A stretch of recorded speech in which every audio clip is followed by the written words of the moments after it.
Ad-din foundation এবং পল্লী কর্মসহায়ক foundation PKSF এর অর্থায়নে ও কারিগরি সহায়তায় মুরগি পালন করে স্বাবলম্বী হয়ে উঠেছেন মাগুরার নারীরা।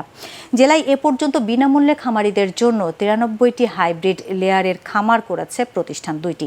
সেখান থেকে মুরগির ডিম বিক্রি করে লাভবান হচ্ছেন নারী খামারিরা। যশোর থেকে তামান্না ফারজানের পাঠানো তথ্য ও ছবি নিয়ে রিপোর্ট করছেন ঐশী গোস্বামী প্রমা। মাগুরা জেলায় আদ্দিন ফাউন্ডেশনের বাবুখালী শাখার চম্পাকলী মহিলা সমিতির সদস্য শিলা। তার স্বামী কৃষক। দ্রব্যমূল্যের ঊর্ধ্বগতির বাজারে স্বামীর পক্ষে সংসার চালানো প্রায় অসম্ভব হয়ে পড়েছিল। পরে শিলা বাড়তি আয়ের জন্য আদ্দিন ফাউন্ডেশনের মাধ্যমে শুরু করেন লেয়ার মুরগি পালন।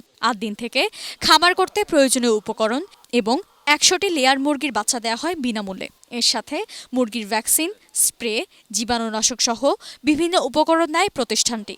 পল্লীকর্ম সহায়ক ফাউন্ডেশন PKSF এর কারিগরি সহায়তায় ও পরামর্শে মুরগি পালন করে তিনি এখন স্বাবলম্বী। তার 2 সন্তান এখন লেখাপড়া করে উজ্জ্বল ভবিষ্যতের স্বপ্ন দেখছে।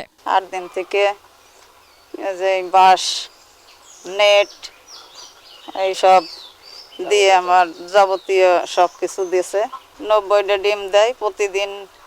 আমার 700-800 টাকা করে প্রতিদিন বিক্রি করি। গৃহের কাজের পাশাপাশি যাতে আর্থিকভাবে সচল হতে পারে এজন্য আদ্দিন বাবুখালী শাখা থেকে আমার মাকে লেয়ার মুরগির বাচ্চা তারা বিনামূল্যে গিফট করছে।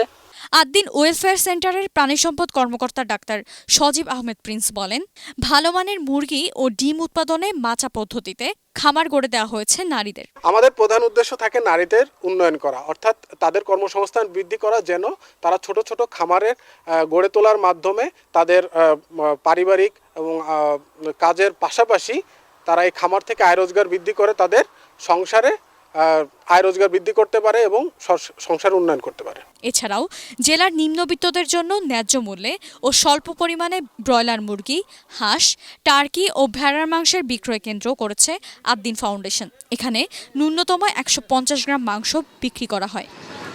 Bureau report, ATN Bangla.